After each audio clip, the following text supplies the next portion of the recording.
Man, that was incredible worship. Let's give it up one more time for our worship team.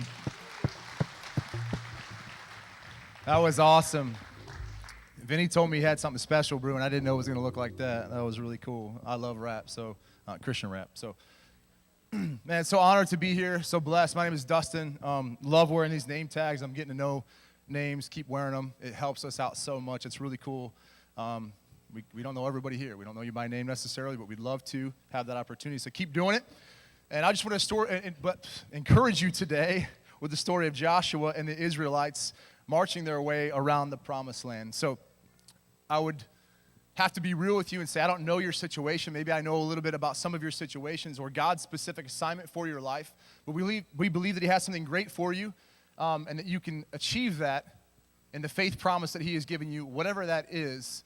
But I think too many times we stop before we get to the promised land that God has for us. We had some awesome discussion about the promised land in Sunday class this morning. It was really cool to see the kids discovering, and one of the things we found out was we kind of pictured that the promised land was maybe this blank slate, a place where that was maybe even beautiful, or that could just, it had a promise to it. It was exciting, maybe like the Garden of Eden, but the reality is it was holed up with a whole lot of people doing some really crazy stuff, and there were some battles that needed to be fought. And so we're going to talk a little bit about that today. Before we do so, I want to honor these awesome young men and women that are here. They've built a literal like Jericho wall here in the front. It's really cool. I think you called it the mega wall or the mega something. That's so awesome. I am honored to work with our students here, and I don't deserve it. I don't deserve these kids and how awesome they are. But man, we're so blessed to be here and so glad to be a part of this church. I want to title this message, Don't Stop at 6, or Don't Stop on 6. It'll make sense to you shortly, and I want to start off actually by diving into the New Testament in Hebrews chapter 10, verse 36. We're going to throw it up on the screen for you. It says, you need to persevere so that when you have done the will of God, you will receive what he has promised. So I want you to look at your neighbor right now and say, you need to persevere. You need to persevere. I think this is such a powerful verse. And the statement rings true whether it's relationships or business or church or school or family or spiritual growth. But God can make you a promise that you never possess if you never learn how to persevere. He's got something for you, but if you're not persevering, if you're stopping early, then you're not acquiring that inheritance of the land that he has promised you. And I believe this message will speak to somebody who's ready to stop or maybe has already stopped. But I'm hoping that there's an echo of your promise in your heart and that we can fan that flame into existence this morning. So if you've been following along with us, we're reading the Story Bible, super excited about what we're learning, what's being taught to us. But I want to jump today into the Bible in Joshua chapter 6, and we'll put this on the screen as well. It's really interesting because it describes how God's people had to conquer a land that had already been granted to them. Like it was theirs, but they didn't have it yet. And so the closest thing I could think of was a present that I would discover growing up like a week before Christmas. It was mine. It had my name on it. Dad, sorry, I found some presents. And it was mine, and I knew it, but I hadn't taken possession of it yet. It wasn't Christmas yet. And I would find mine like a week before because my parents would shop kind of late. But some of you moms shop in July, and that's cool too. But it was mine. I didn't have it yet. And so I want to read this scripture with you and encourage you a little bit that we're about to take possession of something that God has for us, a promise or a purpose, maybe a talent, a gift, something for you this morning. Joshua chapter 6, verse 1. Now the gates of Jericho were securely barred because of the Israelites. No one went out and no one came in. Then the Lord said to Joshua, see, I have delivered Jericho into your hands along with its king and its fighting men. Verse 3. March around the city once with all the armed men. Do this for 6 days. Have 7 priests carry trumpets of ram's horns in front of the ark. And on the 7th day, march around the city 7 times with the priests blowing the trumpets. When you hear them sound a long blast on the trumpets, have the whole army give a loud shout. Then the wall of the city will collapse, and the army will go up, and everyone will go straight in. I want to pray that we would receive this word today. Jesus, we thank you so much for an opportunity to learn. God, we pray that you would speak today, that you would enter hearts, and that you would change lives in Jesus' name.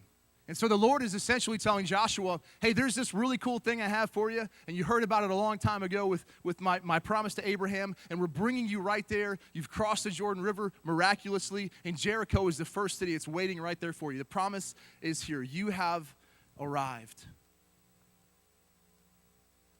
But I need you to march for 6 more days. You're there almost. You're kind of there, but I need you to be patient. I need you to stand watch and have courage.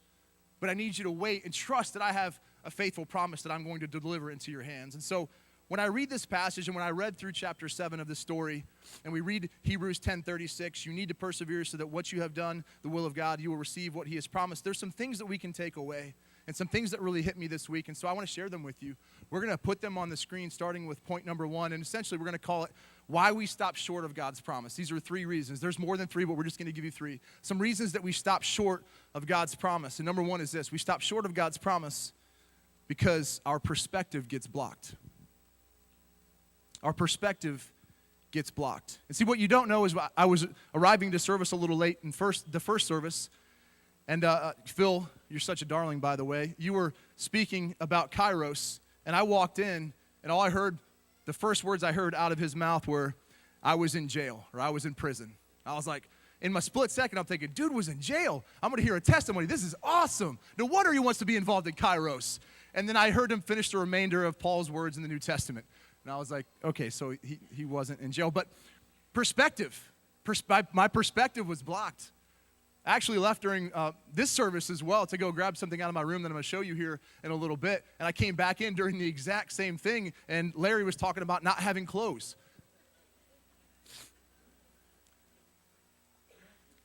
Jericho was the first city in the promised land that God's people had to take before they could have everything that God wanted to give them as an inheritance. But how many of you know that getting started is often the hardest part? Finishing is good, but you got to start somewhere. When I'm looking at young people, I'm thinking that homework, right? Before you come to grow, you got to get that homework done. That's important. You got to memorize those lines for the spring musical that we're all excited about. Sometimes just getting out of bed is the hardest part. Cleaning the house can be the hardest part when your 16-month-old son, as you're doing the dishes, is constantly pulling knives out and stabbing you with them. It can be hard to get started on something and really never get started and also not finish, but we had the honor of listening to a song with a trumpet, literal trumpet, in the first service. Joshua fought the battle of Jericho, and the walls came tumbling down. But I like to think if Joshua was here today, he would say, don't simplify my battle. Like, I wandered for 40 years, and then I came to the promised land, and God was going to give me my gift, and then he told me to wait another 6 days. And actually, it's a little different than described. The song says Joshua fought the battle of Jericho, and the walls came tumbling down. But it's actually God fought the battle for Joshua. All he did was march a little bit. Then the walls came tumbling down. Then he fought and entered the city.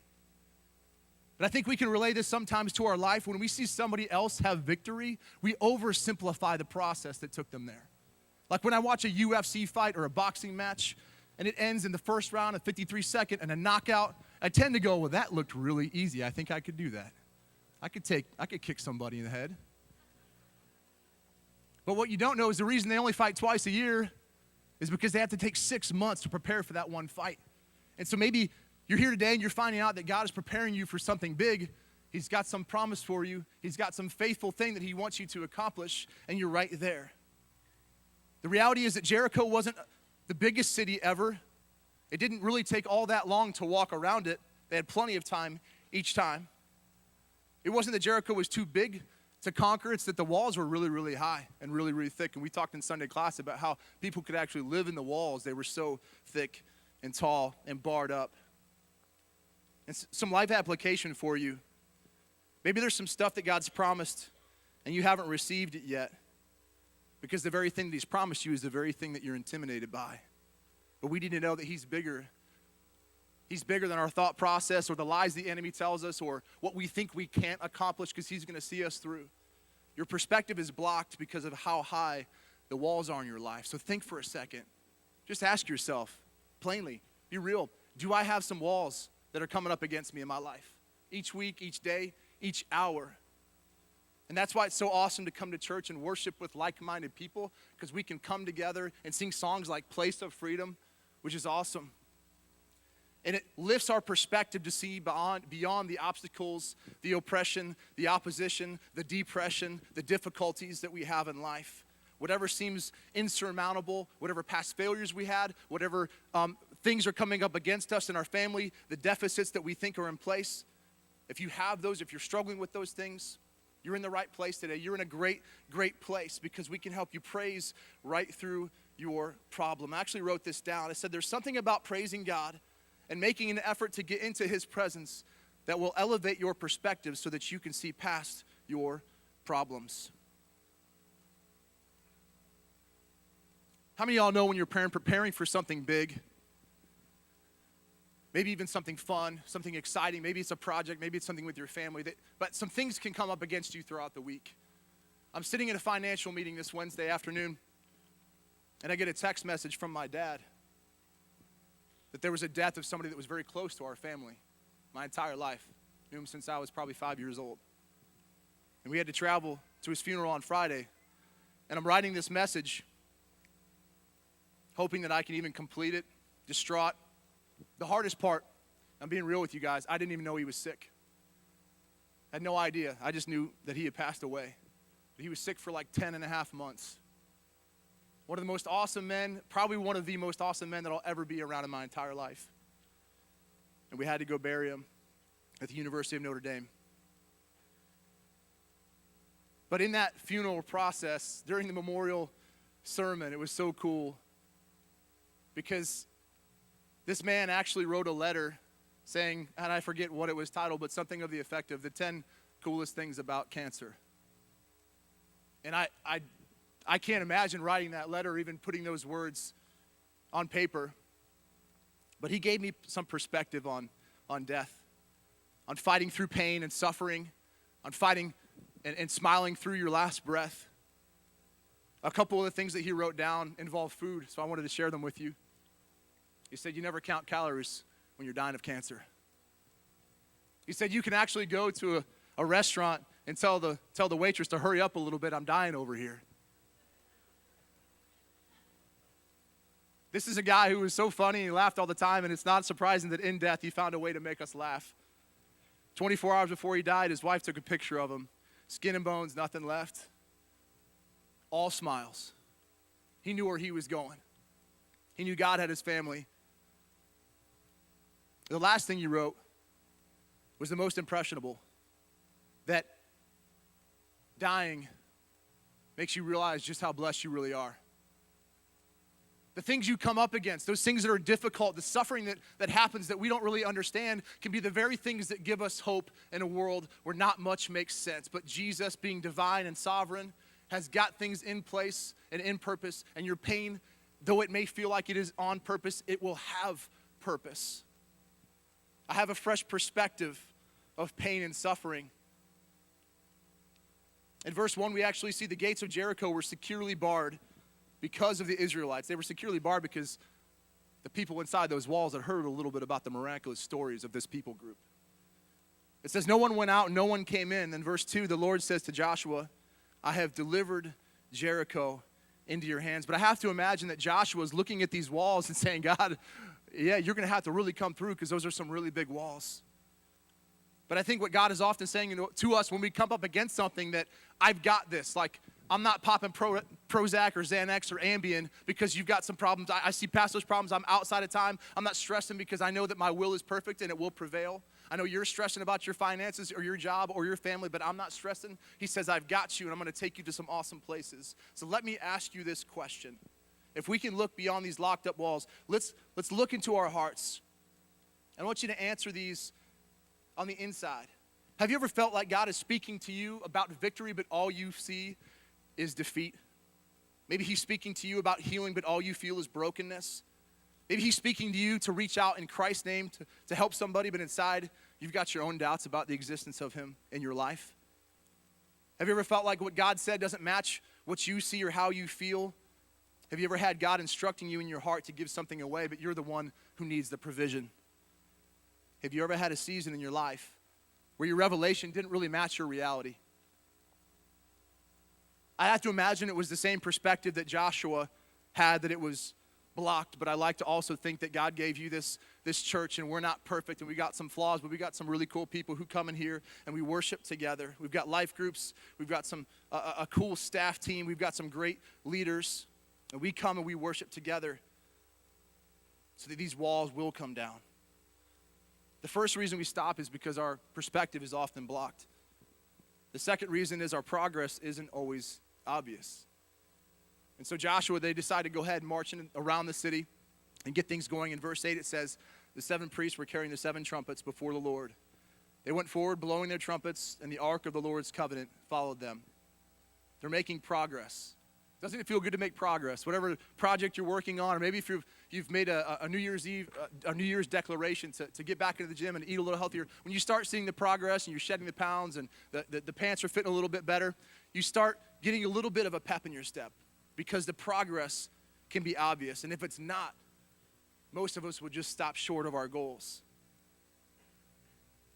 Verse 9 says, the armed guard marched ahead of the priests who blew the trumpets, and the rear guard followed the ark. And all this time, the trumpets were sounding. And so I'm thinking, when I read Scripture, I like to think of how I would interact with, if I was there. I just put myself there. And I might even have the right view, but just bear with me here. They're marching after wandering for so many years. They're probably tired of walking. I'm so tired of walking. I'm so tired of wandering. Yet you want me to walk a little bit more. And I can imagine that these guys are ready for battle. They're just armed to the teeth. Because God has already promised them, and they're real faithful. They believe that the words of Moses and the words of Joshua are true and say, hey, God's delivered them into our hands. All we got to do is put our sword in our belt and go at it. But the first day they go and they walk around the city, and they come home, and it actually says that they went back to their encampment, which probably didn't involve their family, but we'll just pretend that their wife was there making food for the after-battle party. And they get back, and I can imagine the wife going, hey, super studly husband, you look so good in that armor. How was the battle, baby? And I can imagine the guy going, like in his best Rocky voice, like, yo, man, it was really good. We walked around the city. A couple guys pull hamstrings. We're just getting ready for tomorrow, babe. I know it's going to happen tomorrow. And then day 2, he comes back, hey, babe, how was it? You know, we just walking, babe. We're just walking. Day 3, he comes back, and I have to imagine, because we're pretty impatient by day 3, she's like, how was the, and he's just like, don't even talk to me. I don't even want to hear about it. We do that. They were instructed to wait, to be obedient and wait, and we live in a culture where we don't want to wait.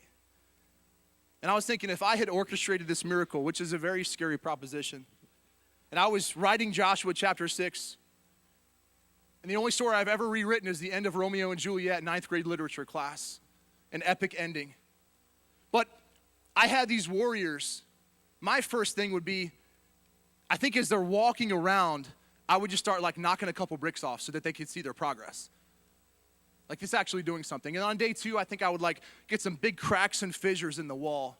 On day 3, the walls would start sinking a little bit or maybe leaning in a certain direction. And by day 6, it was just a matter of like them getting to day 7 and going, it's just about to crumble down. Like it looks like it's going to fall. It's the leaning tower. That's what I would do, but that's not necessarily how God operates. I like incremental progress. But I think what God is telling us is that we're going to wait for his promises. We're going to wait for him to prove that he is faithful so that when the victory happens, that he gets the glory and not us. He could have easily, we even talked about this morning, couldn't God have just crumbled the wall little by little? Why did he have to do it all at one time? What did it even look like? I can imagine the soldiers were probably thinking, I didn't really sign up to be a part of marching band. I think Joshua has lost his mind. No knock on marching band. We love you guys. We stop short of the promises of God because our perspective is blocked. Our progress isn't always obvious. And the process is open-ended. The process is open-ended. My wife Carly and I, more so my wife, we just got back into working out. We do like a 30-minute workout, which doesn't sound super bad until you count on the fact that we don't have breaks at all. It's a 30-minute workout straight. It's pretty brutal. But we've decided that we can do 1 minute of pretty much anything if you know it's going to be a minute, and then it's going to end before you start your next exercise. And so it got me thinking, wouldn't it be nice if God put some sort of clock on your dreams or your prayers or the promises that he has for your life? So I want to talk to single people for just a second. Like, what if God told you in 2 years you will be married, young lady? 2 years. And I know where your mind is already going. If God gave me 2 years and he said, I'm going to get married 2 years from today, that means I'll probably be dating somebody tomorrow because we have to date for 6 to 9 months before we get engaged. I need at least a year and a half to plan the wedding. So 2 years from now, yes, God, give me that promise. Put me on the clock. But the reality is that we often look at the size of our walls and the unknown length of our journey, and because we don't see progress, we give up. And I want to speak to the kids here for just a second.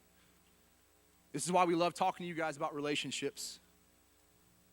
You know we love you, but the truth is that when it comes to relationships, especially in high school, you can't see past the end of your nose. You can't see the future. Everything is so, oh man, there's so much energy and emotion into it. So I want to read to you a quote from a movie, and the actor is Zac Efron. He put it this way. When you're young, everything feels like the end of the world. But it's not just the beginning. It's just the beginning. You might have to meet a few jerks along the way, but one day you're going to meet a boy who treats you the way you deserve to be treated. And there's some truth in that statement, but really mainly for the first part. Everything feels like the end of the world. And this is why we love talking at Grow Nights. We're doing a relationship series right now, but we've been talking about relationships at Grow Nights, and instead of, we're challenging our kids, instead of trying to find the one or wait for the one, that we should do what, guys? Be the one. Yes. Becoming the one who you're looking for is looking for. I believe that God didn't have the walls crumble a little bit each day because God didn't want Joshua and his men to trust in their own effort. He wanted them to have faith in his promise. He wants you to trust that he's working even when it doesn't feel like he's really working in your life. I want you to listen to these questions because I asked them to myself, and I feel like God is asking them to us. Will you still pray when your answer hasn't come for 6 days or 6 months or 6 years? Will you still pray? Will you still serve me when nobody else appreciates you? Will you still show up when it doesn't feel like you're making a difference? Will you still give even when you're not seeing provision? Will you still believe for healing even when the pain seems to be getting worse? Will you still march just because I told you to? Now, I don't know about you, but I want immediate results, and we live in an immediate results culture. Sometimes I think we live in an immediate results kind of church, not necessarily this church, but the global church. I want to eat broccoli, work out one time, and just have abs popping out everywhere. We'd all be fit if it was that easy. I think God's saying, do you trust me? And here's why, because I really believe that he wants to do he wants to do a great work on the inside long before he ever does something through you on the outside. That's why we talk about becoming the one. I want to leave you with these couple of thoughts. What if God has you walking around a wall right now because what he wants to do in us comes before what he wants to do for us? Maybe you're on lap 6 and you're right there and you just need to get to lap 7. But life isn't like NASCAR, that there's like a counter that tells you when you're going to end the race and how you should pace yourself. There's no white flag to let you know that you're getting towards the end, that you have one lap to go. But I'm here to tell you today, out of all the things that we've learned about the process and progress and perspective, don't stop on 6. Don't give up way too early. Don't give up right when you're about to have that breakthrough. Don't stop at 6. That's the message for you today. That you're closer than you think you are. That even though you feel tired, God is strong. That even though you need some help, he is there. He is sovereign. Don't stop before you arrive at the promise that God has for you. I want to read this to you and share a quick story and we'll be done. I actually got this from another pastor. He said, if you walk every lap like it's your last lap, then one day you will be right. Just one lap at a time. How many times are we can't wait to get to high school, and then we can't wait to graduate high school, and we can't wait to, when we get to college, we can't wait to graduate from college, and we can't wait to get our first job and have our first house and have our first kid. We do all this waiting. But God has something for you. He has that next lap. So you need to persevere so that one day after you've received your promise, the process will prepare you so that you can live in the land. What we often overlook is that this was the first city. Jericho was the first city. And those walls came tumbling down on that 7th day after 7 times marching around. It was just the first of many places that needed to be conquered. And God was right there with him the entire time. Drew, if you could join me up here with those rocks, that would be great. And so I want to encourage you guys. Thank you, sir. Appreciate it. I want to encourage you guys. I'm not much of an object lesson guy, but something that was really awesome that happened in the lives of a lot of our high schoolers a couple weeks ago and our adult leaders was we had the opportunity to go to Camp Store on a high school retreat. It was pretty awesome, right? It was amazing. And so many great things we could talk about, and I don't know if Robin's here, but we would say, yes, it was awesome. That's the only way to describe it. But we actually allowed the kids, we challenged them to have the opportunity to take something away. We didn't want to go throughout the whole week and have them forget what they learned and not put it into practice or not remember the promise that God has for them. And even had our leaders do this too. We stuck a bunch of, we call it the hot rock activity. We ended it our last night. Kids were worshiping. It was awesome. And we put all these rocks by the fire and got them super, super hot. And one of our youth leaders, Nathan, pulled them out of the fire so they would cool down just a little bit. But the idea between these hot rocks was you had to go grab one. You had to kneel down at the fireplace. You had to grab a hot rock. And God was telling you something that weekend. Our challenge to these kids was that God was speaking to you in some way. What was he telling you? Put it down in a word or a few words and put it on this rock. But just know that, like, we're going to hold you to what God is holding you to, what God is challenging you to, with the promise that he has for your life. And so we got these rocks. And they're hot because it's okay to have a little pain, because your pain is going to have some purpose. It's going to cost you something to write this down and to grab it and take it with you. And so as leaders, we decided to follow suit. And I felt like God was giving me this relentless. If you could put your binoculars on, you could see that it says relentless in really bad handwriting.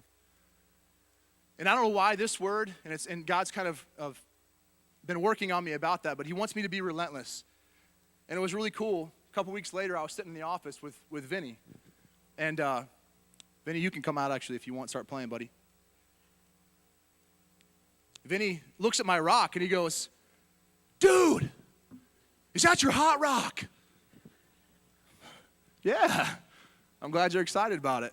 He goes, "Check out my rock. It says relentless." So I'm here to tell you today that God has something really powerful. And he's probably speaking it to you, but you're not alone, because he's speaking it to somebody else. Whatever you're going through, there's somebody with that same pain, and they're going through it, man, and you got to walk through it with them. God says, come to me for forgiveness, but go to man for healing. We had no idea. We work next to each other. We talk all the time. We probably spend too much time together. But man, it's so cool to find out that God is speaking the same thing to multiple people. And then I got into my car the other day, and I don't know why I didn't notice this, but Carly, her hot rock was in there, and it didn't say relentless, but that would have been really cool. I don't know what I would have done. It said something that got me all excited. It said lioness. Just lioness, like she's a female lion, just ready to take this world. And we're sitting here and we're relentless, and God has a promise for you. And we're not going to stop on 6, because we're going to get to the promised land, no matter how long it takes or what it looks like or what kind of pain we go through. And God has a promise for you today. I can promise you that. So would you pray with me? God, we're so grateful. We're so hungry. We're so excited for a revival in our teens, that they're going to take this generation of students and share Jesus with them.